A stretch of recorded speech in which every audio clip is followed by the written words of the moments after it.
खबर बलिया से है, जहां 151 विकास परियोजनाओं का लोकार्पण और शिलान्यास किया गया। बलिया के नगरा पंचायत क्षेत्र में लोकार्पण शिलान्यास कार्यक्रम आयोजन किया गया था। कार्यक्रम में भोजपुरी फिल्मों के अभिनेता गोरखपुर के सांसद रवि किशन और बीजेपी के वरिष्ठ नेता धर्मेंद्र सिंह बतौर मुख्य अतिथि शामिल रहे। इस दौरान सांस्कृतिक कार्यक्रम भी हुआ, जिसमें भोजपुरी गायक मोहन राठौर व गायिका अनुपमा यादव ने जलवा बिखेरा। कार्यक्रम के दौरान सांसद रवि किशन ने हेलीकॉप्टर से कार्यक्रम स्थल पर पहुंचे। एक झलक पाने के लिए लोगों की भारी भीड़ जमा हुई थी। कार्यक्रम में बीजेपी कार्यकर्ताओं ने सांसद और भोजपुरी स्टार रवि किशन का जोर के साथ स्वागत और सम्मान किया। इस मौके पर सांसद रवि किशन ने कहा कि इन विकास परियोजनाओं के जरिए क्षेत्र का भरपूर विकास होगा और क्षेत्रीय लोगों के जीवन में बदलाव आएगा। इस मौके पर बीजेपी के वरिष्ठ नेता धर्मेंद्र सिंह ने कहा कि लोकसभा और विधानसभा चुनावों की तरह ही आगामी नगर निकाय चुनावों में बीजेपी को भारी बहुमत से विजय मिलेगी। इस मौके पर सलेमपुर सांसद रविंद्र कुशवाहा, भाजपा नेता अनिल सिंह मौजूद रहे।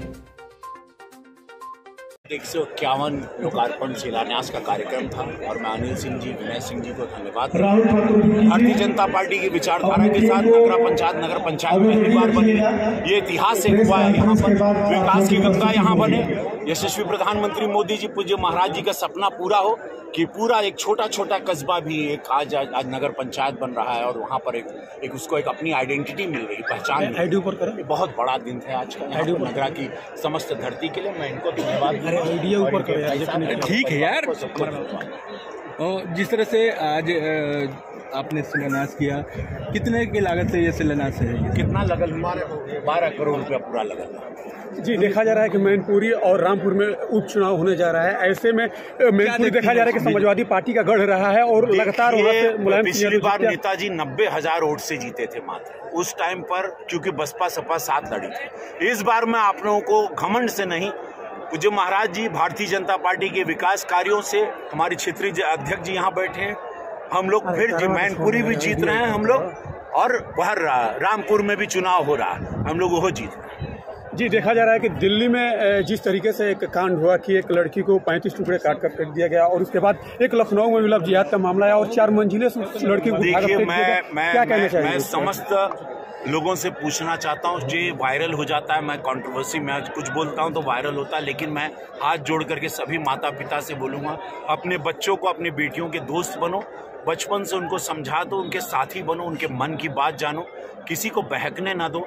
लव जिहाद पर सरकार की बहुत कड़ाई है ये, और सुप्रीम कोर्ट ने भी कहा है आप लोग बचें इससे, और ये गलत है। किसी को भी नाम बदल करके आप फंसाते हैं और उसके बाद उसकी हत्या हो जाती है, ये दुखद है और ये इस पर कड़ी कार्रवाई होनी चाहिए और उस लड़के को मैं मांग करता हूँ फांसी होनी चाहिए। ठीक है सर। चुनाव नजदीक आ गया है और सब बीजेपी किस तरह से इसकी रणनीति बना रही है? भारतीय जनता पार्टी कार्यकर्ता और